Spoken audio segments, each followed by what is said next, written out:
Welcome to Automation Competiciones Executive Car Challenge Set 5. We've got some fantastic community-created cars that I'm looking forward to reviewing today. So, without further ado, let's get the reviewing underway. The Excalibur by Heister is an interesting car, with an even more interesting 500 horsepower race engine. It really suffers in the commuter category because of the supercar engine, getting gas mileage of around 34 litres per 100k. You would need a significant wallet to run this thing. It's more of a CEO's car than upper management. The turbos glow when it's revved. The plastic on your wife's face might have issues with this. If not that, then the vibration caused by such an excessive engine would do. Overall, I do not like the look of this car. It has a bulbousness to it, and I feel it would be a more appropriate contender if this were a muscle car challenge. I had to put exhaust on it as they didn't spawn in for some reason. However, I respect the audacity of being so bold with such a huge engine. This thing looks bloody dangerous, so let's give it a whirl. The Akio Hanae executive car is a Japanese car for the working businessman, completed by Richman SCTV0. This car looks very Japanese.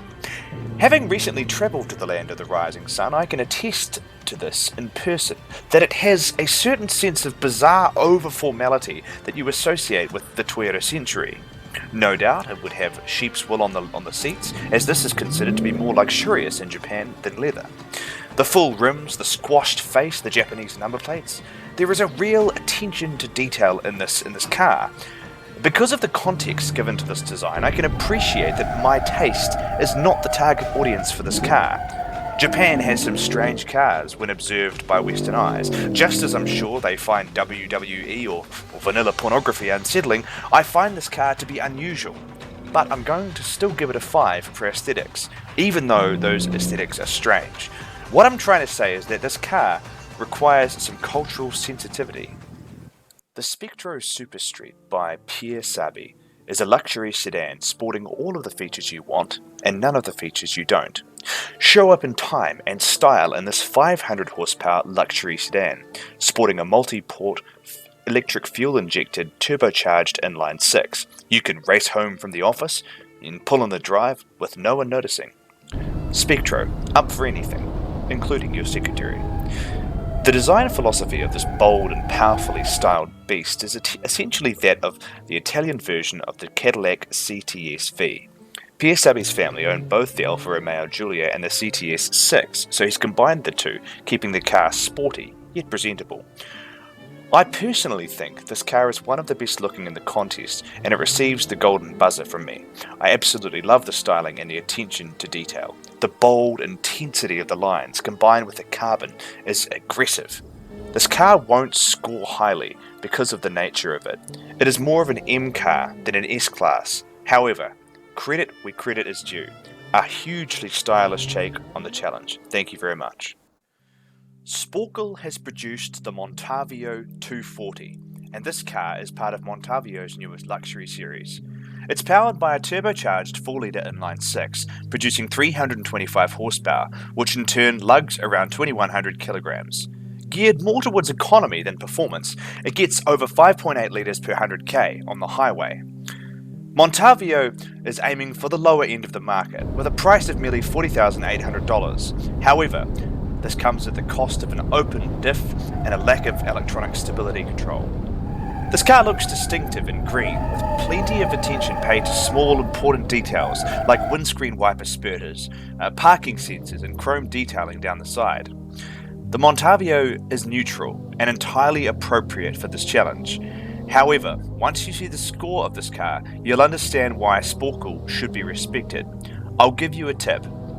Their combined luxury, premium and commuter premium score was over 90, which is the highest in the contest. We may have a new first place here. Right, here we are in the Montmorvo. Now this thing is really cheap, but it's all-wheel drive, but it has no electronic stability control of any kind, so let's take it away and see how it goes. It's got a sort of mid-range 300 and something horsepower engine, which is like an inline 6, and not a whole lot of boost, so it's relatively predictable, and did really well in the town challenge as well. Yeah, so quite a bit of understeer there, quite a lot of understeer, lots and lots and lots of understeer, having to really manage that. But understeer is a lot easier to manage than oversteer. But in this instance, there is quite a bit. But like, it's almost impossible to crash with understeer because you just button up the throttle. Whereas with oversteer, you have to, you know, countersteer and do all sorts of weird things with the brakes and stuff. Well, not the brakes, but you've got to feather the throttle. Whereas this, oh, it's going to understeer so much here. Look at this. Look at this. It really doesn't like it. It doesn't like it at all. Sick as it's stupid. It's more like a front wheel drive than a four wheel drive, that's for sure. But it's super stable. It won't like this either. But not, you know, once again. Oh, we went off there. I mean, does that count? I feel like we can still carry on, can't we? In the interest of time, I tell you what, I'm going to deduct 1 point because it went off there. But I'm going to hold this lap as its lap because, oh my goodness, because I don't want to do another lap in it. Oh man, far out. It's ridiculous. So much understeer. Right, I'm taking a point off, so I'll give it 4 because technically, if you had gone off there in real life, you would have crashed and burned. So yeah. Right, here we are in the Spectro for the 3rd attempt, and off the line. Here we go. Big number 11's left there, pushing up to the first corner here, and we've got to brake hard, throttle, trail braking, and try and get some stability. It really likes to oversteer this thing. It's crazy. It's very difficult to control. You have to just be so careful when you're putting on the accelerator. A lot of counter steer required as well. Going through follow through in this thing is a bloody nightmare. This is my 3rd attempt. The first 2 I pretty much bombed out at that point. Gently around. Not too much, a little bit. Watch out for that boost. It snaps. When the boost snaps, the thing is almost impossible to control. It's so hard.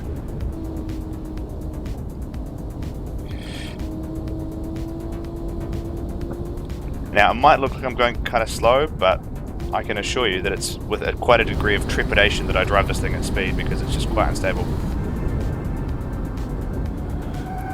Oh, can I hold that? Yes, I can. I really thought I'd lost it there for a second. And that is across the line in my 3rd attempt in this car. Right, this is my 3rd official attempt in this car. Right, the Excalibur XS is proving to be something that's quite hard to tame as a driving car.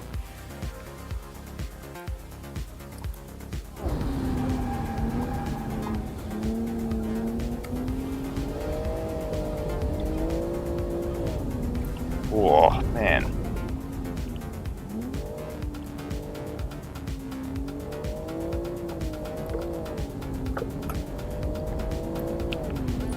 I think the problem with when you put a really powerful engine like this one that this car has, it's not designed for this demographic. These demographics don't respond well to this kind of engine. Like that, it's got quite a bit of turbo lag, and it just feels I'm just having to do so much, you know. If you could see my hands, actually, you can see my hands. You can see that I'm having to do quite a bit of stuff. So just pay attention to the steering wheel over the next few corners, and just it's kind of like balancing something on the edge constantly. And look how little throttle I'm using, you know, like. And there we go, across the line in the Excalibur XS. Thank you very much. Right, here we are in the Akio to complete something that is probably not really within this car's DNA. So let's see how it goes. This thing, it's not very powerful. Not very powerful at all. It's super heavy, so I'll be interested to see if it actually can make it around the time faster than, well, actually 0 to 100 times pretty good, but I'll be interested to see if it goes around the track any faster than sort of a, you know, like a Toyota Corolla. On the brakes, actually pretty stable. What this challenge does is it exposes whether or not the person who's designed the car has done anything or has done much tuning without the ESC on, because without the ESC on, all bets are off. Everything kind of changes. What this thing has, which is a significant advantage in this challenge, is a lack of power and a lot of weight. Well, no, actually not a lot of weight, but just a lack of power. Because it's only got 200 or 222 or so horsepower, it's actually a lot easier to drive because it's less likely to sort of spin the wheels up. Like I've had a couple of, there's 2 cars in this challenge which have got over 500 horsepower, and that type of power in a road car is, that's a lot, especially with the ESC off. I mean, if it's not a race car with active downforce and stuff, it's, you know, it is quite hard to control that type of power. I mean, you think about it like a BMW M5 or an M6 with no traction aids on. I mean, 4-wheel drive they're fine, but you know, if you have it on a rear-wheel drive car, it's pretty impossible. This thing is actually surprisingly composed on the track, I have to say. And this is my first attempt in it, and my first time driving it at real speed, so a real good job. Good job. Very, very good job. The Akio might look like a Japanese Rolls Royce, but it certainly doesn't go like one, so well done. Right, so that's the end of this set of cars, and there's some interesting scoring that went on. The Spectro received a 51.4 for demographics and premium luxury and commuter premium. It received 5 for aesthetics. It received a bunch of other points, but its overall score was unfortunately 65.4. Now, this was primarily because of the fact that the demographic score was so low. Then we had the Akio, which received a 52.16 combined demographic score. It didn't reach 250 kilometers an hour, which meant it received 0 points for that sort of category, which also impacted on it quite a bit, and it received a 70.6 overall. The Excalibur by Lance received 82.8. It did quite a bit better in the 3 demographic area, and it also received 9 points for being quite a lot of money underneath the budget. So it was significantly cheaper, and it got extra points for that. It took quite a few sort of tries to get around the Top Gear test track, so only received 2 for that one. And yeah, overall a pretty solid effort. But we do have a new first place, and that is the Montmorvo by Spunkle. It received 91.12 for the demographic score. It received 3 points for service costs, 5 for being $5,000 underneath the budget. It received aesthetics. It received 5. It was slightly stable at 250 k's an hour, so it got 2 for that. The Top Gear test track got 4 because I only had sort of, well, there was that bit where I went a little bit wide, and I counted that as a point. But yeah, overall, the Montmorvo is now in first place in the contest, so really, really well done, Spunkle. An incredible design, very well done. So that draws to a close set 5 of the contest. Thank you to the 4 people that submitted. There was a real spectrum of different scores this time, so apologies if you're on the bottom, and well done if you're on the top. But, you know, it's all part of the game, all part of the fun. So yeah, thank you very much for submitting and watching. Make sure you like, comment and subscribe, and have a good evening.